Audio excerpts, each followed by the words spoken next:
Today we're going to look at how to create a basic ritual.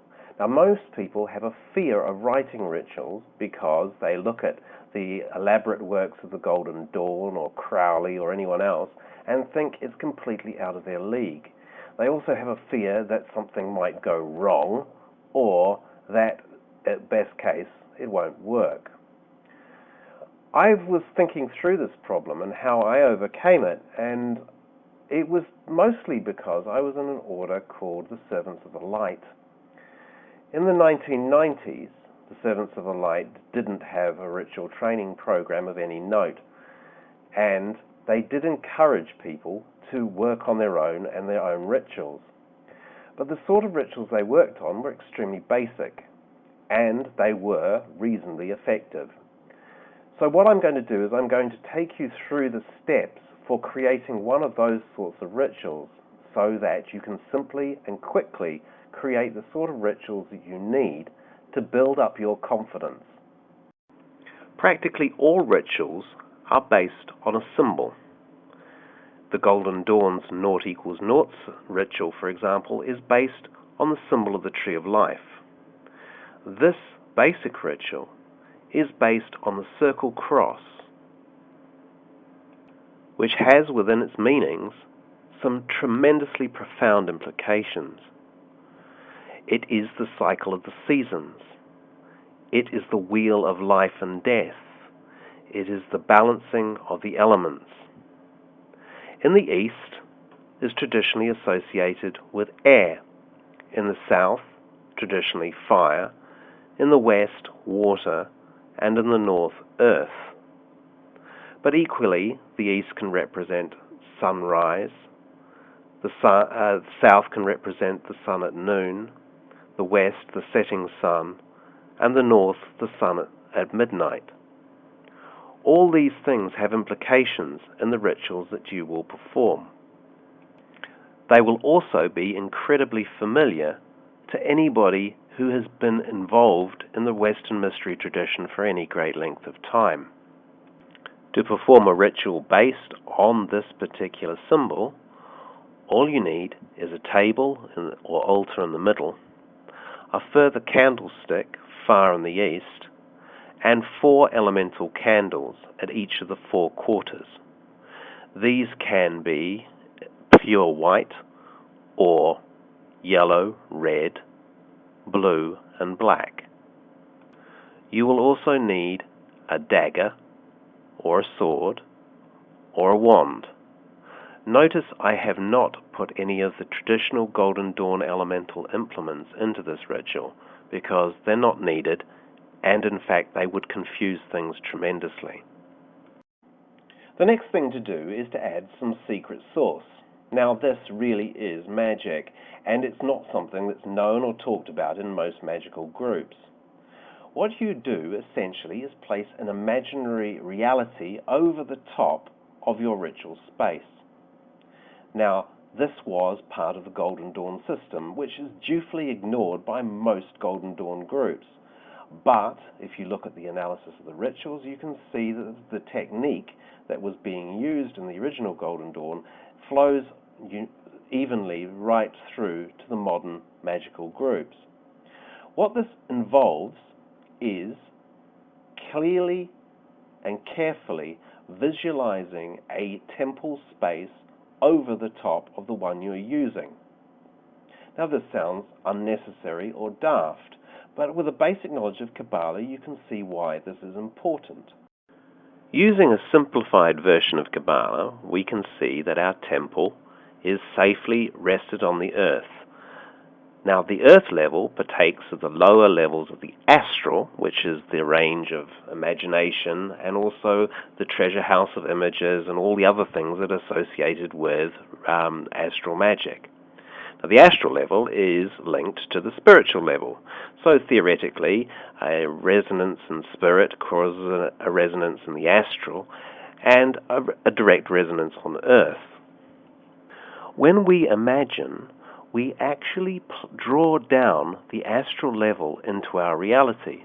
This is why when we sit down and visualize something, we can see something superimposed over our reality. Sure, it's a form of daydreaming, but its actual Kabbalistic effect, imagination is having a direct interaction with the material universe. So, if we took a temple and visualized it over our space, we are effectively enabling a better communication between the astral and the spiritual realms than is previously possible. These inner temples can be any flavor you like. Some people like Egyptian temples with pyramids out the window. Others prefer Celtic groves with severed heads on stakes sacrificed on the quarters.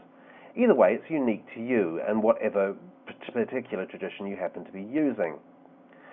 One thing is it's always a good idea to keep it because an inner temple builds up power over years. For years, I used one temple, the temple of the two brothers who were Horus and Anubis. Now, really, this was a standard Egyptian temple, but every time I did a working, which was most nights, I would sit there and visualize the same temple furniture, and the same god forms in their places. And after a while, this developed a unique power, which meant that every ritual started to increase in emotion and power based on those particular experiences. In fact, because I was using an astral temple, I could set up that same state in any other ritual environment. So if I went to a friend's place, the astral temple was portable, and therefore all the work I'd done at home could be used in another space. And face it, who wouldn't want to work magic in a Greek, Roman temple without the need or worry about security guards, tourists, or people think you're odd for vibrating Hebrew names in the Great Pyramid? The good thing about imagination is literally anything goes, and you are only limited by your ability to dream it. Traditionally, your inner temple would be part of a bigger inner landscape, which you have also visualized. And you would start your working by going into your ritual space and path working to your inner temple. The reason for this is it centers you down nicely and makes you ready to do the work. Once you have path worked to your inner temple, you would open your eyes and visualize as clearly as you can that inner temple on your immediate surroundings. This means that however small your flat is, it can still be a temple in ancient Egypt. The next thing we're going to do is something that the SOL didn't do, which is invoke the higher.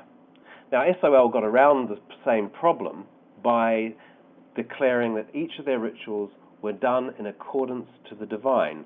So they would say their intention was, it is the intention of this ritual, if it is the will of the divine, for me to get that woman over there who's quite cute. That way, they had the same get-out clause. In the GD, we suggest that you invoke something that is bigger than you. And for most people, that will be the god who's in charge of the ritual. So if it's an earth working, you would use the Kabbalistic name Adonai Haaretz. But it can also be your contact, if you have one. Now, this is a personal thing that is unique to you, but if you have a particular god form or personality that works with you, you can perform a small invocation to them while lighting a candle as a sacrifice to them. Again, it has the same effect of moderating the ego, so that if the ritual is successful, you can't say, look, it's all me. You have to say, this guy got credit as well. Now, these invocations don't have to be very long, and they're often best taken from commercial sources or historical sources or prayers or poems. All these things work. Here's what sort of thing I have in mind. Hear me, Mercury, messenger of Jupiter, son of Maya, almighty in heart, lord of the deceased, judge of contests, gentle and clever. You are the guide of the flying sandals, a man-loving prophet to mortals, a vigorous god you delight in exercise and deceit, interpreter of all you are, and profiteer who frees us of all cares, who holds us in his hands, the blameless tool of peace. Bless and empower this ritual with thy authority. Now, having set the stage, it's time to begin the ritual properly. And like all rituals, you begin with the lesser invoking ritual of the pentagram. Go east and perform a Kabbalistic cross, and then draw your first invoking pentagram. Now go south and draw another one. Notice I'm not mentioning anything about elements here, because although SOL and Wicca considered these to be elemental gateways, they were sadly mistaken. Then west, and then finally the north. Complete the circle by walking to the east, pause, and then walk to the western side of the altar and face east again. Visualize the angel Raphael, and then say, "Before me, Raphael." Imagine Gabriel being behind you, and say, "Behind me, Gabriel." Extend your right hand and point towards the south, and say, "To my right hand, Michael." Take your left hand and point to the north, and say, "To my left hand, Uriel." Now visualize all 4 angels at once, with the pentagrams in front of them. The pentagrams should appear as if they're on fire. And you say, "About me flame the pentagrams."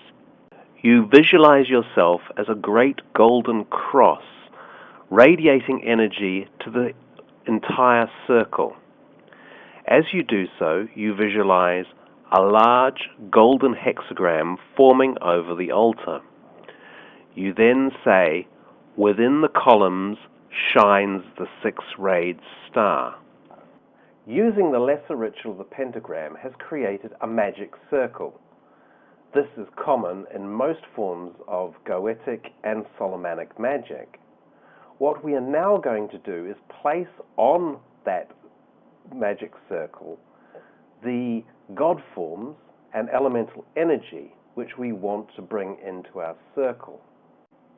What we are going to do now is go to each of the quarters and do short invocations. We don't want big, heavy theatrical jobs because we really don't want too much power flowing into the circle at that point. Instead, what we're after is almost like a background hum. But because we are using God forms and elemental powers, that background hum is quite powerful. We're going to start in the east with the divine powers. The reason we start with God forms is that we are trying to bring power down the levels. So we start with a God form and end with an elemental power. Each of the God forms comes from the same pantheon. So if you have a Greek ritual, you'd use a Greek pantheon. If you're using an Egyptian ritual, you use an Egyptian one. You do not mix them. This is not because of any particular fear or anything else. It just is messy and gives an unusual form of energy. What you then have to do is look to create very, very simple invocations at each of the quarters.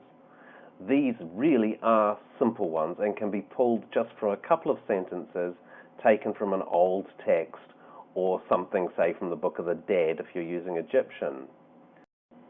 As you can see, selecting the God forms is a bit of an art form in itself, and this takes a bit of practice to get it right. Usually, you are looking at 2 pairs of God forms. Here is one example using an Egyptian ritual, where you have Isis balanced with Osiris in the east and the west, and Anubis with Horus.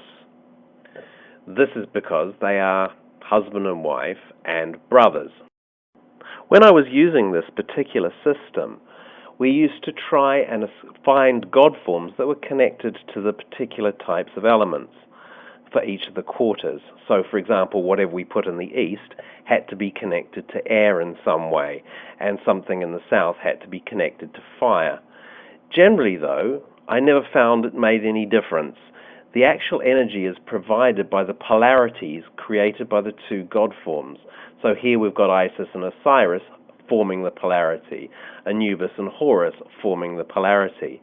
That is more important than actual elemental force at that particular position of the ritual. So what sort of invocations are we looking at? Well, nothing too elaborate. I'm basically talking about going to the east and saying something like, "Hail to thee, Osiris, Chienti Amenti, stand thy guard at the gate of the rising sun," or something like that. Going to the south and then saying, "Hail to thee, Horus, bull of thy father, stand thy guard on the portal of flame." Either way, we're not talking big invocations here. And you would then go to the west and say the same thing about something nice about Isis and something nice about Nephthys. Of course, you'd do it all very slowly, very, very dramatically, and you would visualize the god forms as clearly as you can within the framework of the ritual. So there's nothing really slapdash here, it's just short on the actual invocations. What you then do is you would then start to invoke the elemental kings. And these come from the Golden Dawn and via Levi rather than anything else. They do the job, so I've kept them. Air, you have Peralda. South, you have Jinn. Gob in the north and Nixa in the west. Again, your invocations don't have to be very long. In fact, just a couple of sentences relating to the kings and their nature. What's more important is you are actually visualizing them as clearly as possible in their full elemental powers. When you have finished, you return to the center and stand at your altar. And it is then you create a full invocation. Now, this is a long ritual or a poem that you have dedicated to the god form you are calling, or spirit, or anything else.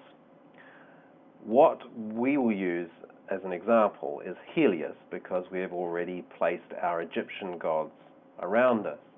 Helios, or Ra Helios, is a synthesis of the other four gods, and therefore more likely to be channeled by them.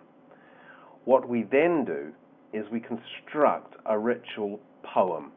Now, again, there are plenty of rituals, long hymns to Ra that have been founded on pyramids and all sorts of other things, and we can use these. But it is best that if we try and craft something ourselves, because it's part of the sacrifice. It's part of us putting something into the working itself. So, don't worry if it's crap. It doesn't matter. If you say to yourself, well, I haven't been able to write poetry ever, and when I did, I was an angst teen, and it sounded awful, and I showed it to my friends, and they laughed. It doesn't matter. You're not showing it to your friends. You're not showing it to anyone. This is between you and the God you're calling. So what you do is you visualize the God that you're calling as clearly as you possibly can, formulating over the altar. This has created a thought form. And into this, your invocation is going to inpour power. Now, it's going to be your words. Now, people talk a lot about words being problematic, particularly within the Golden Dawn tradition. But what you're doing with your words is you're bringing down the energy and interacting within it. You're allowing your words to get yourself carried away into whatever that God form is and does. Now, some of these words can just simply be titles of the gods because they can be very evocative. So don't worry too much about it, but I would not be happy with an invocation that didn't go for at least 5 minutes. Now, it sounds long, particularly if you've ever written a poem, but it isn't that difficult really. And there's nothing wrong with repetition. In fact, some of the magical papyri insist on repeating the same phrases over and over again to get their magical effect. But the whole aim of it is to make this thought form as alive as you possibly can make it. Here is the sort of thing I have in mind. Rejoice with me, you who are set over the east wind and the world, for whom all the gods serve as bodyguards at your good hour and on your good day. You who are the good daemon of the world and the crown of the inhabited world, you who rise from the abyss, you who each day rise as a young man and set as an old man. I beg you, Lord, do not allow me to be overthrown, to be plotted against, to receive dangerous drugs, to go into exile, to fall upon hard times. Rather, I ask to obtain and receive from you life, health, reputation, wealth, influence, strength, success, charm, favor with all men and all women, victory over all men and all women. I call upon you who have all forms and many names, doubled-horned one, whose form no one knows except him who made the entire world. Yahweh, the one who shaped you into 28 shapes of the world so that they may complete every figure and distribute breath to every animal and plant that might flourish. You who grow from obscurity into light and leave light for darkness. And the first companion of your name is silence, the second a popping sound, the third a groaning, the fourth a hissing, a fifth a cry of joy, a sixth a moaning, a seventh barking, eighth bellowing, nine neighing, 10th a musical sound, 11th a sounding wind, the 12th a wind-creating sound, the 13th a coercive sound, and the 14th a coercive animation before perfection. Ox, vulture, bull, beetle, falcon, crab, dog, wolf, serpent, horse, she-goat, asp, goat, he-goat, baboon, cat, lion, leopard, field-mouse, deer, multiform, virgin, torch, lightning, garland, a herald's wand, a child, a key. I have said your signs and symbols of your name so that you may hear me, because I pray to you, O Master of the whole world. Hear me, you the stable one, the mighty one. Helios, Helios, Helios, Helios, Helios, Helios, Helios.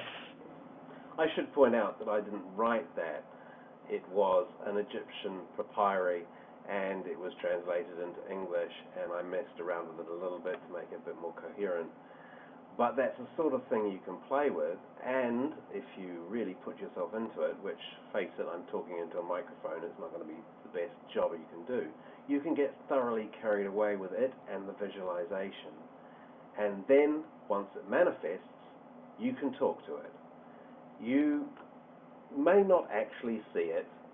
In fact, it's pretty unlikely you will. But you'll have a strong feeling of energy around the altar. And you can use that to build in your imagination the thought form of Helios and converse with it. Now, what it says is going to be entirely subjective and everything else. But the goal of this ritual is not necessarily to get great things, great wealth, great health, protection, or anything else.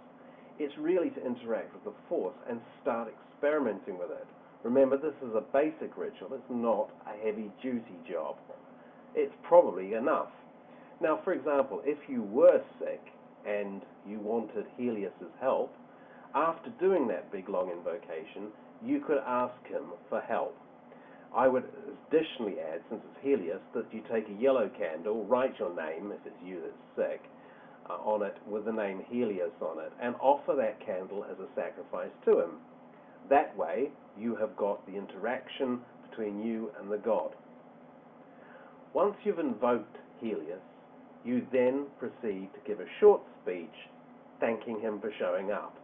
Now, even if he didn't show up, or even if you didn't perceive that he showed up, it's not important. You're going through the motions of thanking him anyway, because if he does show up again in the future, then you've automatically got yourself programmed to thank him. You also thank the elemental kings and the gods for their presence in the ritual. This is just naturally polite, but it's also, again, assuming that these beings were actually there and involved. So, the next thing you have to do is close down.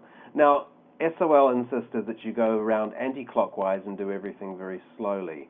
Personally, I don't see the need for it. It's taken me years, but Normally, all you need to do is say, the eastern gate is closed in peace, the western gate is closed in peace, the northern gate is closed in peace, the southern gate is closed in peace, there is peace generally, or there is peace throughout the land, the ritual is complete. Anything that ends the ritual for you. Now, some people don't like this because they have the feeling that they haven't closed down properly and all sorts of other superstitions that are associated with it. Personally, I've not had that problem. But if you do have that problem, you could end your ritual as you began with a banishing ritual of the pentagram. And this effectively would close down, and you do it in reverse. So instead of starting in the east, you'd start in the north and go through to the east. This anti-clockwise action is a sort of unwinding of the power. Again, it's a basic ritual, and you don't need to do too much with it. Personally, I haven't seen anything that indicates that there is any point having an elaborate closing ritual, and it does take time. And after you've had your big experience, you really want to go back and write it up in your diary. So, that's the ritual done. All very simple, all very clear. All you have to do is write down the most basic of instructions for you to follow and the most basic of invocations. But what's most important is that you try it, that you're working with these energies, you're working with writing these invocations, so you get used to it. And once you're used to it, you will be able to write better and better and more elaborate rituals using symbols other than the circle cross. I mean, say the Golden Dawn was based on the Tree of Life symbol. But there are other symbols you could use as well. And there are other landscapes which you can work to develop more elaborate rituals. Basically, I did the circle cross ritual for a period of about 6 or 7 years. And eventually it got boring and it drove me nuts. But when I think about it, it's what made me into the ritual magician I am now. Because of all the experiences I had doing those rituals, all the work I did balancing them and feeling those energies, that made it significant. So what I'm suggesting here is, rather than just sit and copy rituals from a book, but actually to create something unique for you and something unique for your personality in the future. Anyway, good luck.